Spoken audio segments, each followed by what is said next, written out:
Bildt here on what's happening in Europe. These days, believe it or not, the war that President Putin started in February 2022 has gone on for longer than the First World War. It's amazing to think how he has launched the entire military might of the Russian Federation on the much smaller Ukraine nation.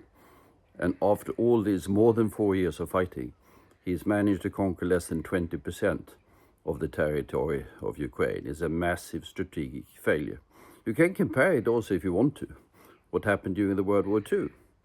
When Hitler invaded the Soviet Union, his armies reached the outskirts of Moscow. And then in sort of 3 years or something like that, the Soviet armies pushed him from the outskirts of Moscow to the center of Berlin. Compare that with what Putin's armies have achieved now. So when will he understand that he can't go on? This war is, from his point of view, unwinnable. Well, I think so far he has been hoping that President Trump would help him out of the entire thing. The Russians believe, rightly or not, I don't know, that there was some sort of seeming agreement with President Trump in Anchorage last autumn. And that agreement would have entailed President Trump pressing President Zelensky of Ukraine into fairly major concessions, giving up territory that the Russian army haven't been able to conquer. But I think the Russians, if you sort of read the tea leaves in Moscow now, has started to give up on President Trump. He understands first he's otherwise engaged, mildly speaking, and secondly he's not been able to deliver. I mean, it's been also fairly incompetent handling of those particular negotiations, by the way. So the Russians have sort of given up on Trump.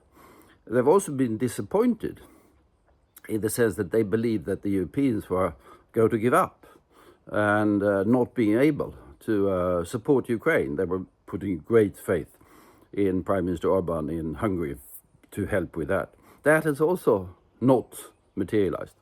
And then President Putin is facing increasing pressure in the Russian economy. It's not about to collapse, but it's under increasing and fairly dangerous strains.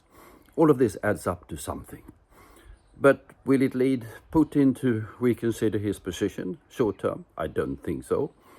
But I think he was greatly annoyed when the three leading European countries, the UK, France and Germany, came together in London the other day and issued a lengthy statement which sets out conditions for closing down the war, very different from what Mr. Putin believes that he, rightly or wrongly, agreed with President Trump in Anchorage.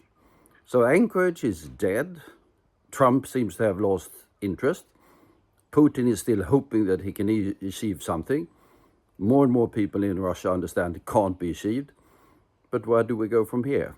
Well, we don't know. Putin is probably contemplating doing a further mobilization of soldiers. But the quality of the people he's sending to the front is declining all the time. And he is, strangely enough, also worried for the elections in Russia in September. It's not that he's not going to win them, he will. But the effort to get people really to go to the polls and put their paper in the ballot for him, it's not that easy. It's not that easy. So profound dilemmas for Putin after a long and failed war and a strategic disaster so far. But we'll see what happens. I think the next 6 months are going to be very important indeed.